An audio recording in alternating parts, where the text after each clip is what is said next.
जय श्री कृष्णा। पितृपक्ष चल रहा है, इसके उपरांत एक छोटी सी लघु कथा।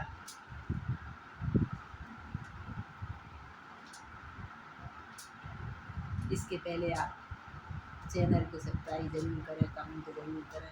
कहानी अच्छी लगे तो आगे बढ़ाएं। ये गरीब पति पत्नी रहते हैं, गरीब परिवार रहता है, उनका एक लड़का रहता है।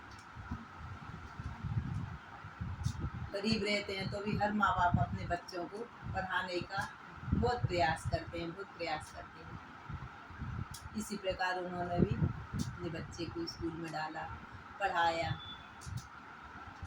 पहली, दूसरी, तीसरी, 10वीं आगे आगे पढ़ता रहा। अब पिताजी की कमाई कम थी, फीस ज़्यादा थी, तो पिताजी ने बेटे को कुछ नहीं बोला कि मेरे पास पैसे नहीं है, क्योंकि बच्चे के मन में घर नहीं कर जाए तो हर एक माँ बाप अपनी स्थिति का भी अपने बेटा बेटी को नहीं बताते। बेटा समझता था पिताजी फीस कहाँ से लाते होंगे, क्या करते होंगे, लेकिन जब भी पूछते पिताजी से, पिताजी बोलते तेरे को क्या करना बेटा, तू तो पढ़ लिख जा, अच्छा आदमी बनेगा, तू ही तो मेरा सहारा है, ऐसा कह के पिताजी। अब 10वीं में पहुंचा बेटा, फीस ज़्यादा लगी, इसके बाद जैसे तैसे कर दी। कॉलेज में पढ़ाई करने के लिए जाता है। पिताजी ने फीस कहाँ से लाए तो किसी को भी ना, तो उन्होंने उनकी पत्नी को बताया और ना बेटे को। उन्होंने अपनी एक किडनी बेच दी। किडनी बेच के अपने बेटे को पढ़ाया। किडनी बेचना यानी शरीर का अंग गया, तो पिताजी बीमार रहने लगे। ये बात माता को भी नहीं मालूम, बेटे को भी नहीं मालूम। बीमार रहने लगे तो भी कमा के लाते कि नहीं मेरा बेटा, आज थी कि मेरा बेटा एक ना एक दिन हमको बड़ा आदमी बनेगा, हम दोनों को अच्छा रखेगा। तो बस ऐसे करते करते बेटा पढ़ता है। पिताजी का ज़्यादा स्वास्थ्य खराब हो जाता है, होने को कोई जानता नहीं है। पिताजी शांत हो जाते हैं, माँ को सब मालूम रहता है। फिर धीरे धीरे माँ पति अपनी पत्नी को तो बता देता है, तो भी बेटे को नहीं बताया। अब जब पढ़ लिख गया बेटा, अच्छा इंटरव्यू देने गए, इंटरव्यू पास हो गया, तो कुछ पैसे लगते थे सरकारी सर्विस में, तो माँ कहाँ बेटे के पास कुछ भी, माँ के पास कुछ भी नहीं, कहाँ से लाए। तो माँ ने अपनी दोनों आँखें बेच दी और बेटे की फीस बेटे की नौकरी में लगा दी। अब बेटे को ये नहीं मालूम रहता। होते फिर उसको बेटे को अंधी की औलाद कहने लगे। ये अंधे की औलाद है, अंधी की औलाद है। नौकरी लग गई, विदेश चला गया बेटा। अंधे माँ आस करती थी बेटा बड़ा होएगा, नौकरी करेगा, अच्छी बहू आएगी। हर एक माँ बाप के जो अरमान रहते हैं वो उस माँ को थे।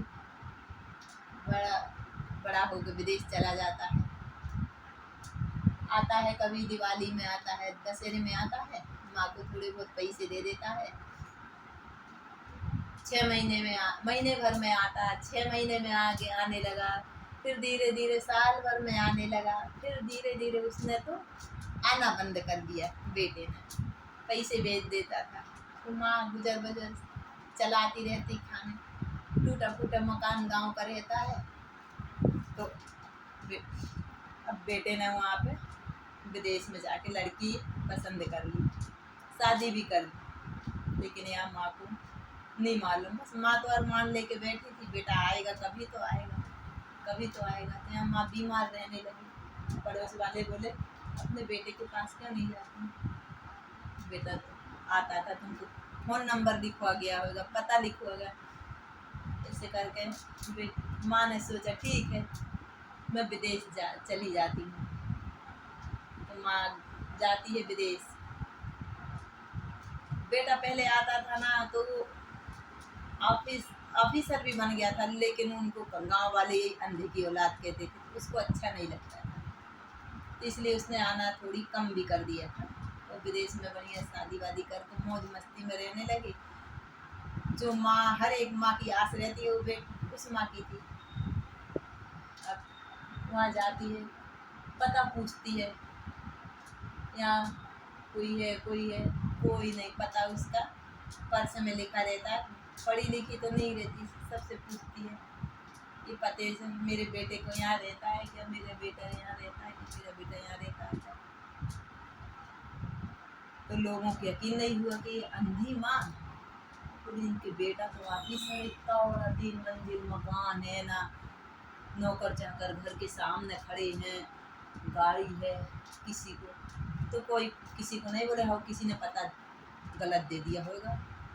उसमें से कोई अच्छे इंसान भी रहते हैं, बता दिया कि वो है सामने। वो लकड़ी लेके अंधी जाती है वहाँ पे 2 कर्मचारी बाहर बैठे रहते हैं, चौकीदार।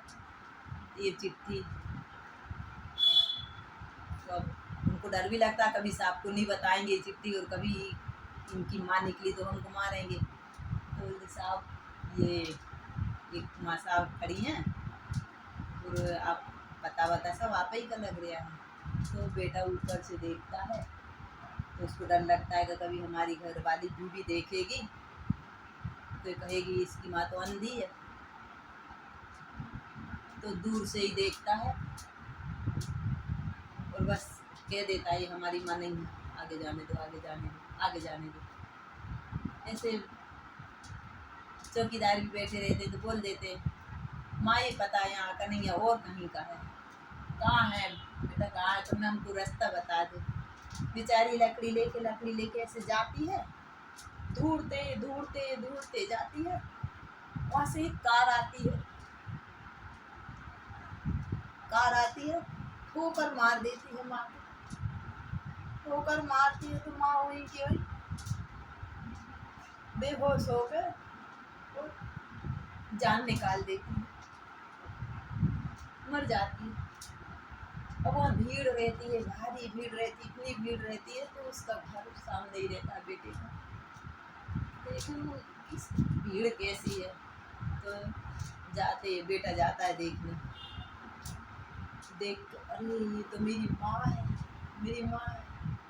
हट जाओ सब हट जाओ। वहाँ देखता है माँ क्या हो गया, पर्स में से एक चिट्ठी निकाल, माँ का पर्स रहता है, थोड़े पैसे चिट्ठी पर्ची मिलती है, उस पर्ची में बेटा निकाल के पढ़ता है और उस पर्ची में जो लिखा रहता है सुनकर कैसा जीव हो जाता है। उस पर्ची को निकालता है बेटा, पढ़ता है, उस पर्ची में क्या लिखा रहता है, बेटे तू कहता था पिताजी बीमार रहते बेटा, तेरी पढ़ाई के लिए पिताजी ने एक किडनी बेच दी, तेरे को बड़ा आदमी बनाया। और तू जो कहता था ना मैं नहीं आऊँगा गाँव, मेरे को सब लोग अंधे की औलाद कहते। बेटा ये अंधी क्यों हुई हूँ मैं, ये भी तू सुन लेना। जो तू ये ऑफिसर बनाए ना बेटा, उसमें तेरे नौकरी के लिए पैसे लग रहे थे, अपने पास कोई खेती किसानी धन दौलत रुपए पैसे कुछ भी नहीं थी। मैं गई अस्पताल और मैंने मेरे दोनों आँख निकाल के बेची और उसमें मैंने तेरे को पैसे दिए। जो तू कहता था ना माँ मैं ये अंधी की औलाद कहती, आप बताओ अंधी कैसी, अंधी की औलाद कहती। बेटा इसके कारण मैं अंधी हुई और आज कभी ये चिट्ठी पढ़ करते तो रोना आए तो बेटा रोना नहीं, खुश रहना। बस इतना है कि हर एक बेटे को इतनी समझ आए कि वो माँ बाप को माँ बाप समझे, तो कभी ऐसा नहीं बोला कि माँ बाप ने मेरे लिए क्या करा। माँ बाप ने क्या नहीं करा, माँ बाप बड़े छोटे से लेके बड़ा करा, पढ़ाया। यदि बेटा समय मिले तो तेरे बेटे को ये शिक्षा देना कि माँ बाप के पास 2 मिनट बैठकर उनके प्यार दें, प्यार से बोलें। और कोई भी माँ बाप को कुछ भी नहीं चाहिए, बस इतना बेटे ने पढ़ा, कूट कूट कर रोने लगा, कूट कूट कर रोने लगा। लेकिन रोने से क्या होता है? कुछ नहीं मिला रोने से। यदि वो आई थी, बड़े अरमान लेके आई थी, तो बेटा ऊपर से कह देता कि हाँ मेरी माँ है, लेकिन उसने क्यों नहीं कहा? उसको ऐसा कहा कि कभी मैं कह देता तो मेरी पत्नी थी, पत्नी बड़े आदमी की है, लेकिन पत्नी के चक्कर में उसने इसकी माँ को गंवा दिया। बस इस कहानी से यही है कि सभी बुजुर्गों को प्रणाम, सभी अपने माँ बाप को, सास ससुर को सभी बहुत ध्यान दें, क्योंकि जो माँ बाप अपने बच्चे के लिए बहुत मेहनत करते, बहुत मेहनत करते, इतनी मेहनत करते हैं। और हर एक बेटी बेटा समझना चाहिए कि माँ बाप किस प्रकार बच्चों को पढ़ाते हैं, यहाँ तक कि अपनी जान भी जोखिम में लगा देते हैं। ये कहानी अच्छी लगे तो आगे बढ़ाना। सभी को प्रणाम। जय श्री कृष्णा।